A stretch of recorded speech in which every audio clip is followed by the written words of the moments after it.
bienvenue sur History BD. Alors aujourd'hui on se retrouve donc pour les nouveautés. Alors vous voyez, on n'a pas forcément... j'ai 3 BD à vous présenter. C'est vrai qu'on a limité un petit peu en ce moment nos achats. Mais je dois aller voir mon magasin préféré normalement demain. Et on aura quelques petites pépites à vous présenter. Donc aujourd'hui je vais vous présenter, vous narrer ou vous montrer les planches de ces superbes tomes. Donc en premier on a Conquête, donc c'est le tome 10, c'est Sylaris de chez Soleil Anticipation. C'est une BD que Jérôme aime beaucoup. Moi pour être honnête, j'ai regardé les planches. J'ai un petit peu de mal à accrocher, mais c'est vrai qu'il me dit que c'est génial. Donc je vais peut-être m'y mettre, on ne sait jamais. Donc le scénariste, vous avez Nicolas Jarry. Le dessinateur, vous avez Zivorad Radivojevic. Coloriste, c'est la Dream Color Studio avec Olivier Eban et Nanjan, bien évidemment. Et le storyboarder, c'est Benoît Delac. Donc alors, si je dis pas de bêtises, parce que j'ai pas encore commencé à lire la série, vous pouvez facilement acheter un tome rien que pour vous faire une idée, parce qu'apparemment c'est pas forcément des histoires qui se suivent. Je demanderai à Jérôme pour être sûr, mais normalement il me semble que c'est ça. Donc le dépôt légal est de mai 2023 et il faut que ça soit noté première édition. Allez, je vous montre tout de suite les petites planches et on se retrouve après. 10 exoplanètes, un envahisseur, l'homme. La Terre ne peut plus abriter l'humanité. Cette dernière se compose désormais de plusieurs colonies disposant chacune d'une armada de vaisseaux spatiaux qui sillonnent l'espace vers différentes exoplanètes. Ces mondes déjà peuplés par des formes de vie intelligentes impliquent un seul choix dicté par leur survie, conquérir. Donc voilà ce qui concerne donc la bande dessinée de Jérôme. Pour l'instant, Conquête, il est totalement fan. Alors on essaiera de vous présenter, je pense d'ici quelques temps, on fera une vidéo groupée avec tous les tomes qu'il a déjà achetés. Et puis comme ça, il pourra vous en parler et vous dire exactement ce qu'il en pense de cette bande dessinée. Ensuite, on a Hawkmoon, donc de chez Glénat. On vous avait présenté le premier tome. Je rigole, excusez-moi. On vous avait présenté le premier tome dans une vidéo.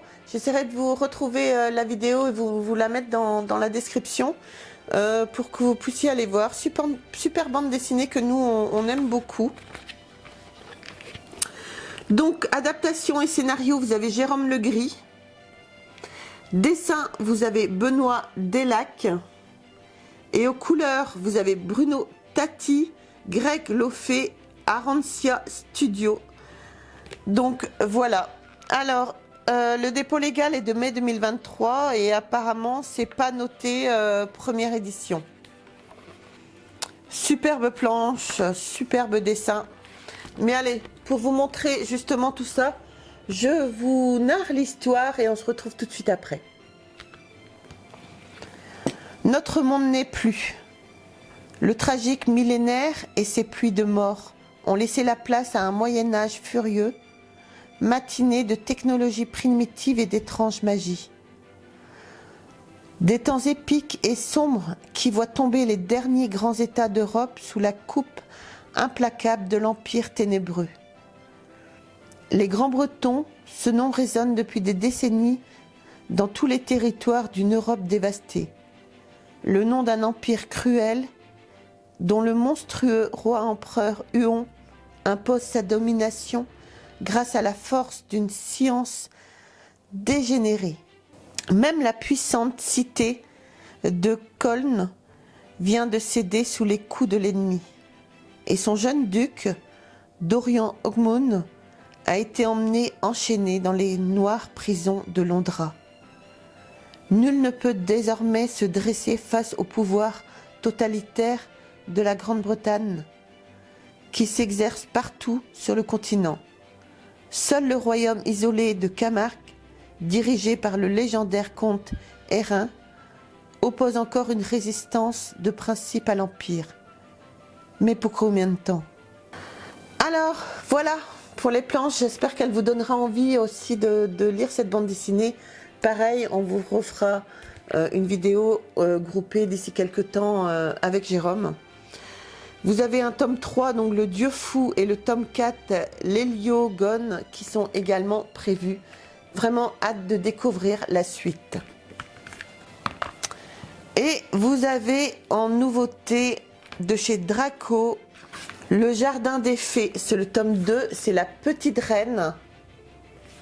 Alors c'est vrai que les dessins sont superbes. Moi je trouve ça génial. Même si c'est plutôt, je dirais, une bande dessinée pour les adolescents. Et enfin franchement, c'est une superbe bande dessinée que je trouve que j'ai trouvé vraiment géniale à lire. Alors, voilà, on va vous présenter donc les petites planches. Je vais vous présenter les petites planches de la petite reine et on se retrouve après. La jeune fée Marigold est devenue la nouvelle petite reine de la ruche. Elle a tôt fait de nommer Lucie bergère et d'ordonner la fuite hors du jardin, ce que certaines fées désapprouvent.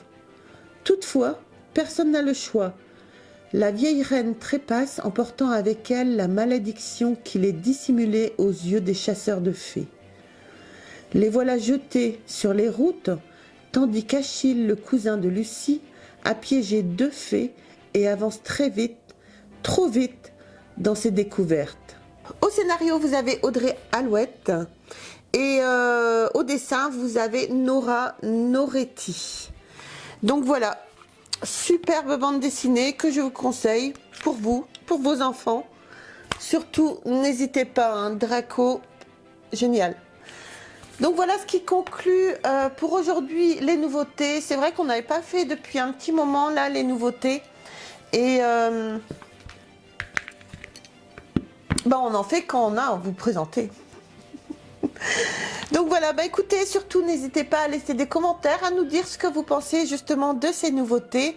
N'hésitez pas à vous abonner à la chaîne, à nous rejoindre sur les réseaux sociaux, Facebook, TikTok et Instagram.